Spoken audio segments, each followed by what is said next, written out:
Anyone and everyone on the MLA compliant PLAB journey is stressed out about one thing. When can they get a seat? So the new fad now, the new worry, is about getting a canceled PLAB seat. And that's what we're going to talk about in today's video. How can you get a canceled PLAB seat?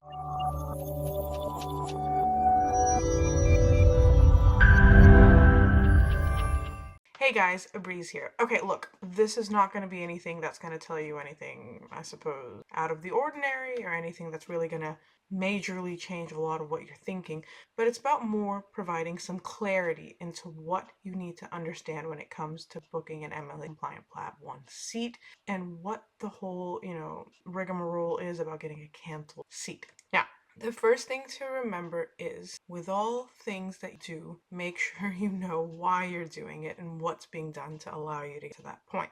And I will explain that as we go along.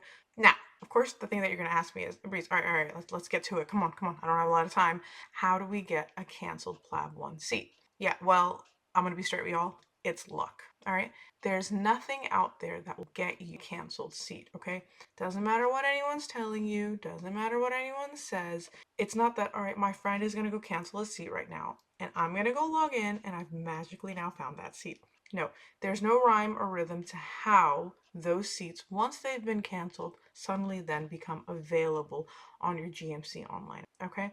Remember, you can't see what seats are available until you've made the GMC online account.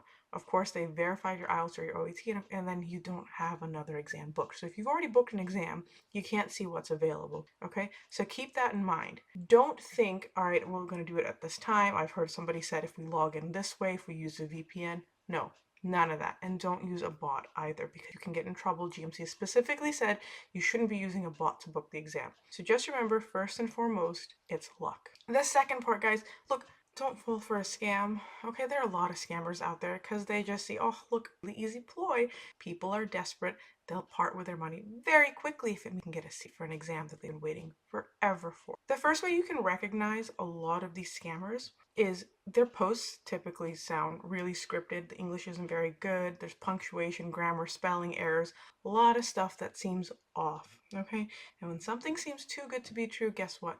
It probably is. All right. The other thing that these scammers will try and do is they'll try and make you feel bad, or they'll try and make it seem like, oh man, this is it. This is the last seat I've got available. Do not succumb to your own desperation. Okay. Remember, for no reason should you be paying for anyone to cancel their exam, and you shouldn't be paying for anyone to book your exam. No, there's no cost. This whole path is already expensive enough. You don't need to be spending extra money on something like this, which honestly you shouldn't be doing in the first place. All right. A lot of times these scammers will be like, oh, that's fine.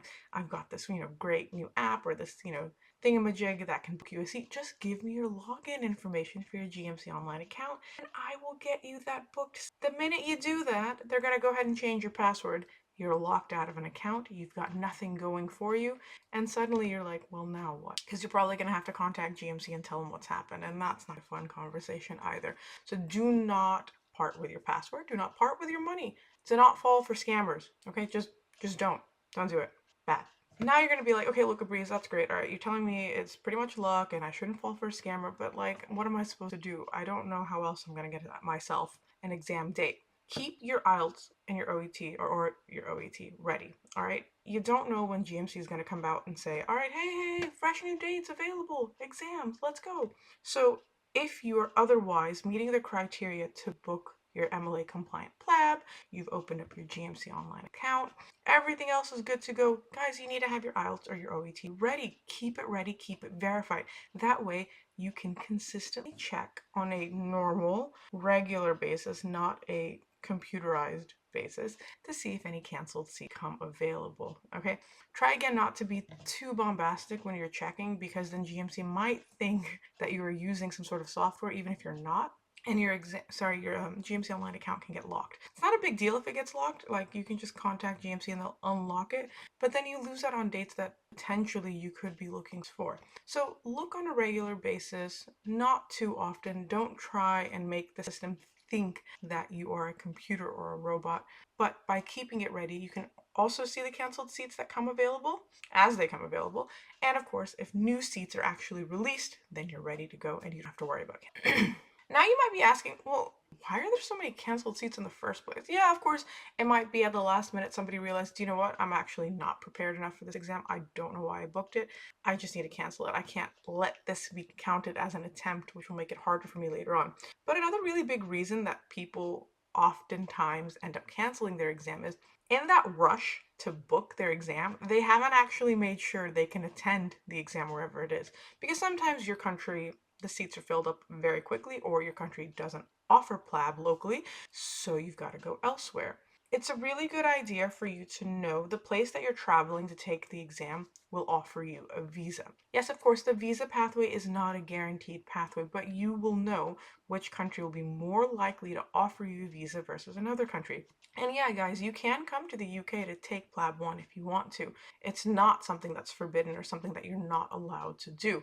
But just think in terms of, would it be easy for you to get a UK visa? Do you maybe not need a visa for the UK? So that's fine as well. Or maybe one of your neighboring countries. Or what's happened to a lot of people is they've booked for their neighboring country, not realizing that neighboring country wants you, the applicant, to have some sort of invitation letter as part of your visa application, which is really difficult to do if you don't already know in that country. That's why would somebody randomly give you an invitation to come and take an exam in their country? So make sure you pay attention to that ahead of time so you're not in a situation where, oh, well, I booked this exam, but now I can't actually take it. And lastly, the biggest takeaway, honestly, from all of this, you guys, is please, please, please be patient, all right?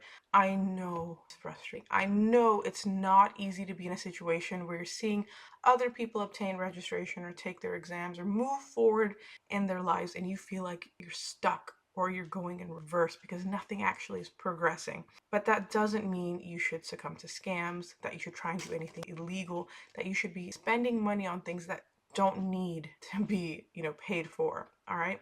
The only thing that really is a guarantee is you have everything ready, and when a seat becomes available, you go ahead. Please, patience is a virtue for a reason.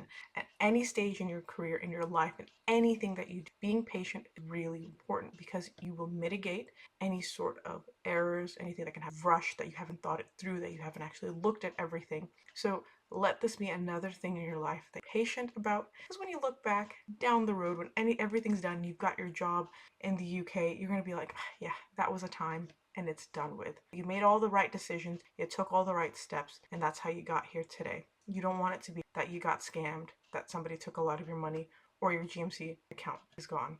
Okay, so that's the important stuff. Please share this with your friends if you think that they may potentially succumb to scam themselves, or if you've learned something from this as well that you want to let other people know about. It is really important, guys, that we try and mitigate scammers as much as possible because, like I said, we're all very vulnerable at this stage, and you just help another person out. Very easy to fall for these types of scams when you're frustrated, when you're stressed out, and you're wondering what's your next step. So try as much as possible to be on your toes and make sure you're paying attention to everything that you're doing, and that, of course, it's not shady or illegal. All right.